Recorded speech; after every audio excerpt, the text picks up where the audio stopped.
is Sitting Bernal, and we are going to go over thesis statements. Today's objective will be students can write a thesis statement by recognizing opinion-based, controversial thesis statements and vague and specific language in the thesis statements. So what I want you to do is I want you to go ahead and take Cornell notes in this recording. On the left-hand side, these are the questions that we are going to answer today. What is a thesis statement? What three things are needed when writing a thesis statement? What makes a strong thesis statement? What are vague and specific words in the thesis statement? Go ahead and write these down on the left-hand side. And then again, on the right-hand side, you are going to write the answers. So let's begin.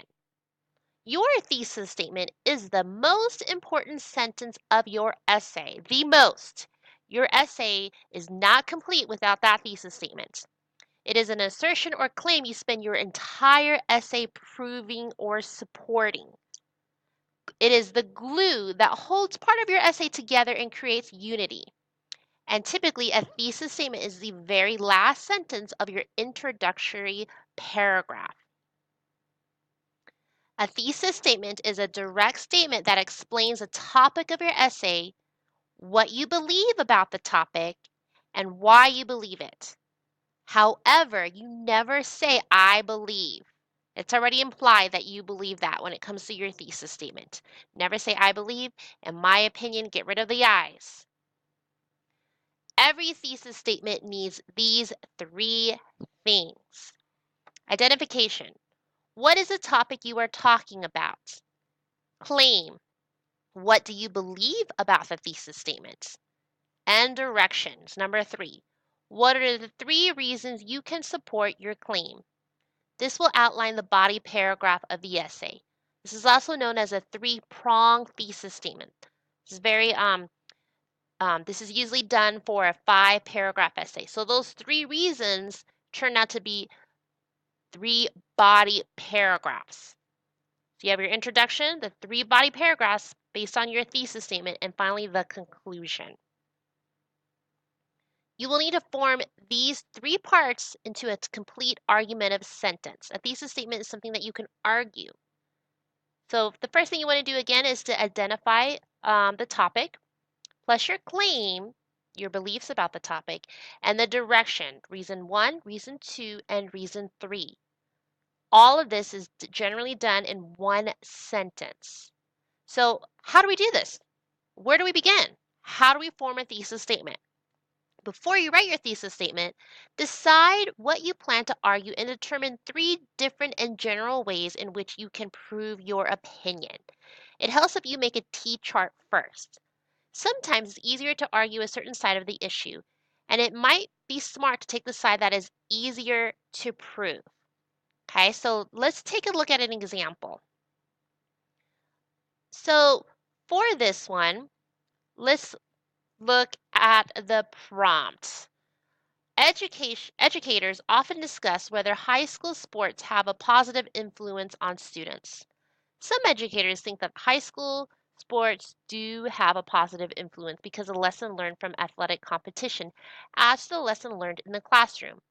Other educators think high school sports do not have a positive influence because the emphasis on sports often overshadows students' achievement in other areas. In your opinion, do high school sports have a positive influence on students? You need to come up with a thesis statement. So here's an example of a T-chart. So you have 3 things, and then the bottom would be your thesis. So identify the topic. What is the topic on? The topic is on sports offered in high school. What is your claim? What do you believe about sports? Okay, I'm going to say that they have a positive influence. And these are the 3 reasons why I think that. It teaches social skills, it teaches time management, and it provides exercise and teach benefits of hard work. Once you have those 3 things, you now have to decide how to put this in one sentence. So here is an example.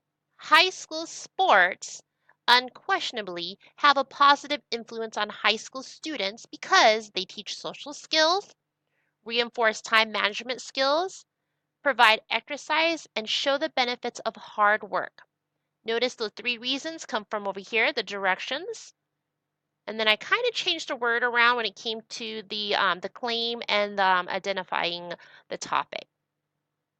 Okay, now it's going to be your turn.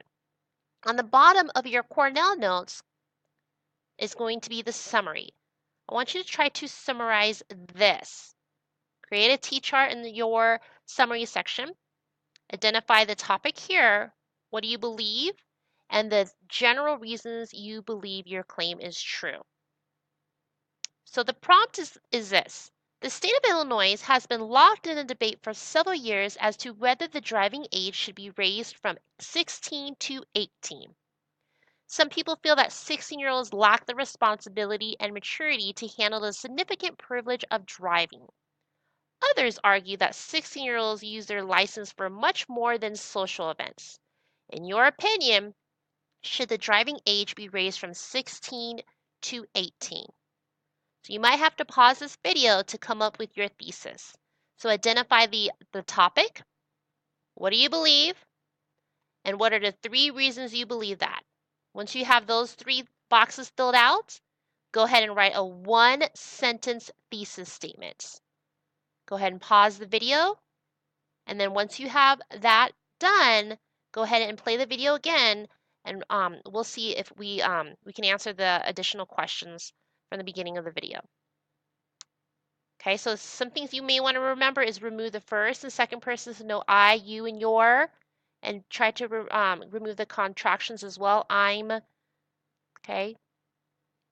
All right, a strong thesis statement.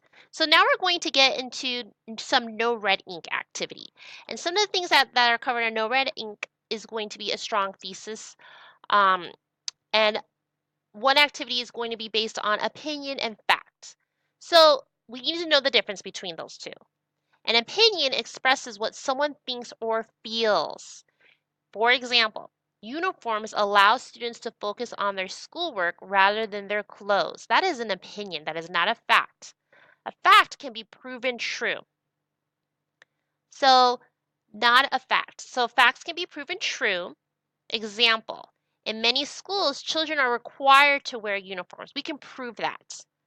Also, a strong thesis statement must be a controversial thesis statement. So again, it's an opinion, it's not a fact, and it must be controversial. Okay, let's look at some examples. Again, a fact is many people keep dogs as pets. That is a fact. That's not a strong thesis statement. An opinion would be nursing homes and hospitals would benefit from keeping dogs as pets. A fact, Ariel surrounds herself with friends from The Little Mermaid. An opinion, Sebastian turns out to be Ariel's most loyal friend in The Little Mermaid. You wrote a thesis statement. Take a look at your thesis statement. Is that a fact or is that an opinion? Your thesis statement needs to be an opinion. Okay, so when we're doing no red ink assignments, I'm going to show you an example. It's going to look like this. Let's preview how it will look like. So you're going to answer if it's a fact or an opinion. Fern and her father have different viewpoints over whether or not Wilbur should die. This is based on Charlotte's Web. Is that a fact or an opinion? Can you prove it true or is it an opinion? Let's say it's a fact. Okay, that's right. In that story, it was a fact. It was proven true. Ariel's decision to trade her voice for legs highlights her her shallow priorities. Professionally shallow priorities. That is a fact or opinion. That is an opinion. Detention is an outdated form of punishment. Fact or opinion? Okay, that is an opinion. So that no red ink assignment should be fairly easy to do. You're just identifying facts and opinion. All right, so this one, your thesis statement should also be a controversial thesis statement. What does that mean? A controversial thesis statement has reasonable evidence both for and against it. To figure if it's controversial, you need to ask yourself, could reasonable people fall on both sides of the argument? Basically, could reasonable people argue for or against it. So when you're writing a thesis statement, you want it to fall in the middle. Too obvious means, for example, helmets are helpful because they protect bicyclists. That is obvious. You must wear a helmet because of that reason. Not defendable means you can't really defend it. Helmets offer no practical benefits for bicyclists. Okay, it's not defendable.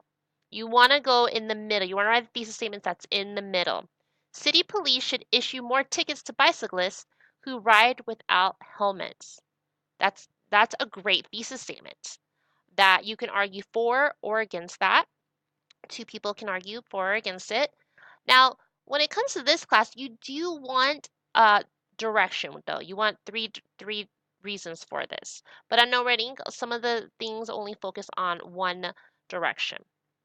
Okay, so let's again look at some examples of that one. So we're doing controversial, and this is how it will look like. Many teenagers enjoy playing video games with their friends. Okay, is that too obvious? Controversial, not defendable. Okay, let's pick obvious. That's true. Okay, many. Reading and writing should no longer be taught in American elementary school. Okay, I'm going to say that's not defendable. All right, yes. Local government should require citizens to complete 40 hours of community service every year. Okay, controversial. All right, so that's going to be that one. Another thing we want to focus on is identifying vague words and phrases. What exactly does that mean? Okay, vague words and phrases. Vague words like good, everyone, and things may leave your reader unsure of what you're trying to say. Specific words help your reader understand what you're trying to say. They allow you to make and defend stronger arguments. So when you're writing your thesis statement, you should not have words like good, everyone, and thing. Make sure that when you look down at your thesis statement, you do not have that. So how does that look like on No Red Ink? Let's take a look. Okay, vague words. We just went over that. School uniforms are bad. What do you mean by bad? Uncomfortable, boring, unfair. Specific words help your readers understand what you're trying to say. They allow you to make and defend stronger arguments. School uniforms unfairly limit students' freedom of expression. Interesting point. Okay, people should be required to pass a written driving exam every 5 years. Which word is vague? People. Okay, what specifically? Who specifically? So let's look at an example. Standardized testing companies should allow students to listen to things during assessment. Which word is vague here? Okay, I'm going to say things. What specifically? That needs to be specific. What things should they focus on? There is no harm in anyone portraying a character of different race or gender in a movie. Okay, let's say anyone. All right, so again, take a look at your thesis statement. Make sure it is an opinion, not a fact. Make sure you get rid of those vague words and phrases. And that is a controversial thesis statement. And this is Cindy Bernal, your English teacher. Have a wonderful day.